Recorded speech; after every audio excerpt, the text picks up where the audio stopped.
दूध वाला। बिकनौर नामक नगर में एक राजा रहता था, चंद्रसेना।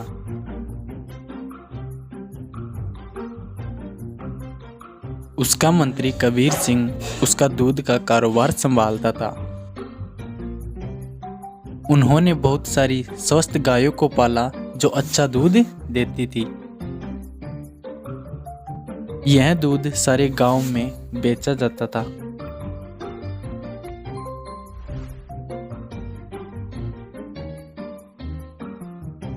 कबीर सिंह खुद सब कुछ संभालता था।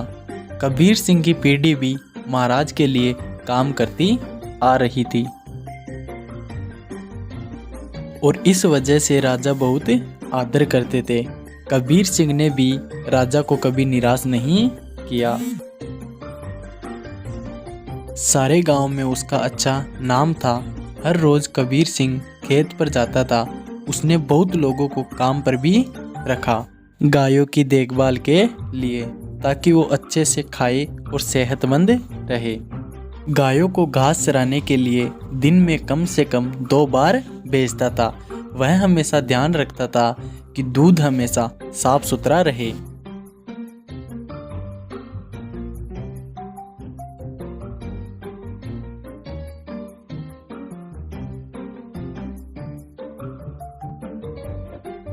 दूध निकालने के बाद वह 10 दूध वालों को देता था ताकि वे गांव में जाकर बेचते।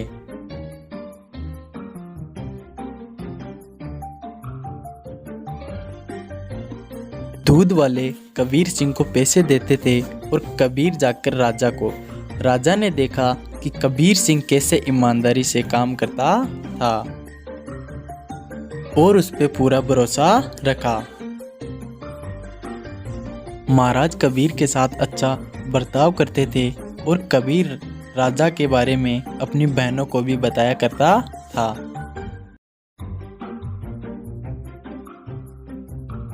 एक दिन जब कबीर घर वापस आया तो उसने अपनी बहनों को बहुत गुस्से और परेशानी में देखा। क्या बात है, तुम सब इतने गुस्से में क्यों हो? हम तीनों की उम्र हो गई है शादी के लिए, पर क्या फायदा, शादी के लिए पैसे ही नहीं है। कपड़े और गहनों को छोड़ो, हमारे पास खाने पीने के लिए पैसे काफी नहीं है। मैं तुम लोगों के लिए ही इतना मेहनत करता हूँ, अगर इससे भी खुश नहीं हो तो मेरी सारी मेहनत ही बेकार हो रही है। आप तो महाराजा के मंत्री हो ना, पर आप अपनी आमदनी किसी भी जरूरतमंद को दे देते हो। और आप दूध का कारोबार भी संभाल रहे हो ना अकेले, उसमें भी कोई मुनाफा नहीं मिल रहा है आपको। ऐसा क्यों? शायद हमारी कोई फिक्र नहीं है, इसीलिए। तीनों बहनें रोने लगी और कबीर को बहुत बुरा लगा।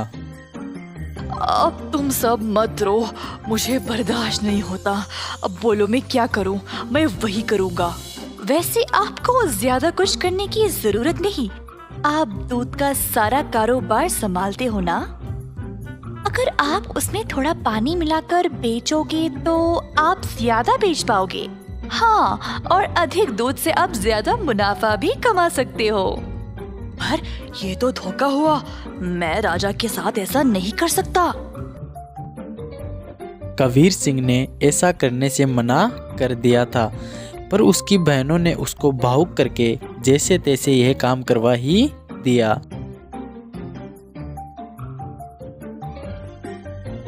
कबीर सिंह कमाए हुए पैसे अक्सर राजा को देता था और बाकी के पैसे अपनी बहनों को देने लगा। मुझे ऐसा करना नहीं पसंद, ये आखिरी बार है। इसके बाद मुझे ये सब करने के लिए नहीं बोलना। कबीर की बातें सुनकर उसको पैसे वापस किए और घर छोड़कर जाने का नाटक करने लगी। कबीर के पूछने पर तीनों ने धमकी दी कि वह घर छोड़कर चली जाएगी। मजबूर होकर कबीर को उनकी बात माननी ही पड़ी। कमाए गए पैसे राजा को देकर अधिक पैसे अपनी बहनों को देने लगा। यह सिलसिला कई दिनों तक चलता रहा। कुछ ही समय में कबीर की बहनें नई नई साड़ियाँ और गहने खरीदने लगी और अच्छा खाना भी खाने लगी। उनकी जिंदगी ही बदल गई। घर पर बैठे बिना तीनों सज धज कर गांव में घूमने लगी, सबके आगे दिखावा करने के लिए। गांव के सारे लोग हैरान रह गए और आपस में बातें करने लगे। ये तीन बहनें कबीर की कमाई को ऐसे इस्तेमाल कर रहे हैं। मैंने कभी नहीं देखा किसी को ऐसा करते हुए। पर कबीर सिंह के पास इतने पैसे आए कहाँ से? सब लोग कबीर के बारे में बातें करने लगे और बाकी के मंत्री कबीर की कमाई पर ईर्ष्या करने लगे। वो इस बात पर जांच करना शुरू कर दिए। जल्द ही उनको सच का पता चल गया कि वह दूध में पानी मिलाकर बेच रहा था। 70% राजा को देकर और बाकी के 30% अपनी जेब में डाल रहा था। खेत के कारीगरों ने मंत्रियों से इस बात का पता लगाया और सारे मंत्री राजा के पास गए और राजा को पूरा सच बताया। अब क्योंकि राजा को कबीर से बहुत लगाव था, इस बात पर राजा को यकीन ही नहीं हुआ और उनके पास कोई रास्ता भी नहीं था सिवाय कबीर को दंड देने के।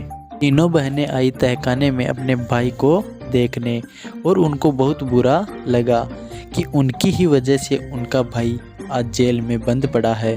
बहनों को अपनी गलती का एहसास हुआ और तीनों महाराज के पास गई। सब सच बताया कि असल में ये उन तीनों की ही गलती है और कबीर दोषी नहीं है।